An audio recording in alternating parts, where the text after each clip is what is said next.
Keith, you did a great job on my sled. In fact, it's snowing out there, and I'm going to push this thing out there and go for a ride. I'm working on this sled that I have. It's a 1986 Polaris, and I have a problem with fuel.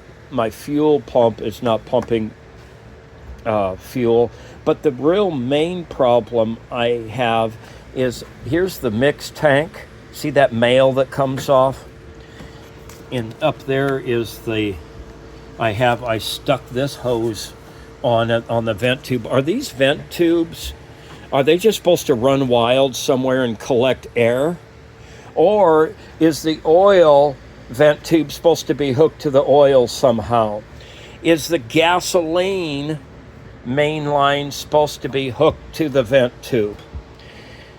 And this is the first sled I've had. I've torn down some sleds. This one has two main fuel supplies. They're both 1/4 inch, and one is down below, and the other one is in the normal spot. This is the one that all the other tanks for years, that it just has a filter sitting in the tank. But so I hooked that up, and I started pouring gas all over here. So I took out the tank and saw that there was another one. This one has two, and this is just a 244 Polaris, Japanese. I mean, we don't need a ton of fuel for this single carburetor, for that low of displacement. So I thought, okay. So I hooked the lowest one down here to the pump. Should I try to tee these off and they're both running there? I actually just plugged that, and I'm trying to see why I don't have any fuel. I took off the fuel pump and it just seemed good. The carburetor was really clean on the inside.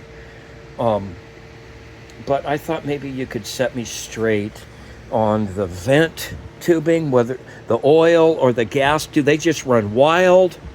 Or are they hooked like I have it hooked? This is one of the tees that I found. The hoses were just all broken up laying here, so I couldn't tell really where they went. So I teed off the main line to the vent. And do I run now a oil to the oil line also? I thought maybe you could set me straight on that. I'm sure it would just take you minutes, but instead of driving all the way over there, I thought maybe you could give me a hand. Okay, thanks, Keith.